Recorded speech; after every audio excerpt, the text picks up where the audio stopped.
ઘૂંટણના દુખાવા અથવા ઘૂંટણ બદલવાના ઓપરેશન એટલે કે ની રિપ્લેસમેન્ટ પછી એવી 5 કસરત હોય છે કે જે કરવાથી દુખાવામાં દર્દીને રાહત મળે છે.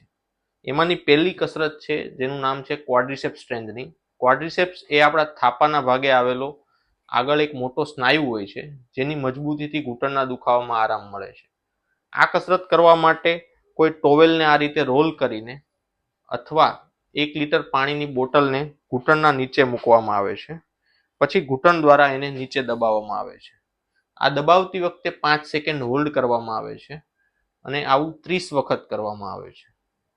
બીજી કસરતનું નામ છે ફૂટ ડાઉનવર્ડ પ્રેસ, જેના માટે પગના પંજાને દિવાલ અથવા કોઈ બેડના કોર્નર પર નીચે પુશ કરવામાં આવે છે. પુશ કરતી વખતે 5 સેકન્ડ હોલ્ડ કરવામાં આવે છે અને આ કસરતના પણ 30 રિપીટેશન્સ કરવામાં આવે છે.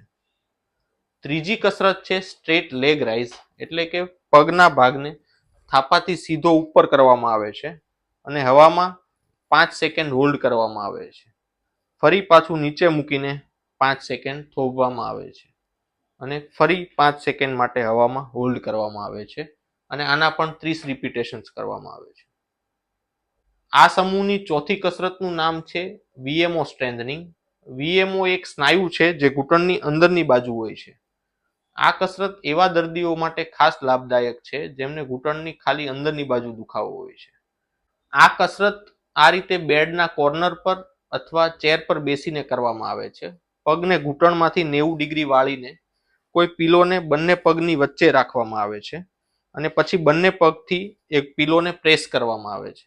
પ્રેસ કરતી વખતે પછી 5 સેકન્ડ હોલ્ડ કરવામાં આવે છે અને આવા 30 રિપીટેશન્સ કરવામાં આવે છે.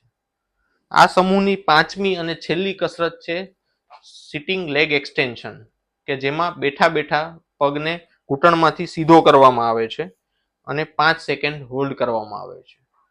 ફરી 5 સેકન્ડ પછી પગને વાળવામાં આવે છે અને 5 સેકન્ડ હોલ્ડ કરવામાં આવે છે.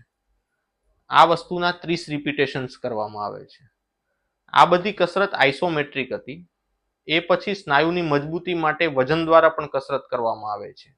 1 અઠવાડિયું આ કસરત કર્યા બાદ તમે મસલની મજબૂતી માટે એન્કલ પર 500 ગ્રામ અથવા 1 કિલો વજન બાંધીને પણ આ કસરતનું રિપીટેશન્સ કરી શકો છો. Thank you.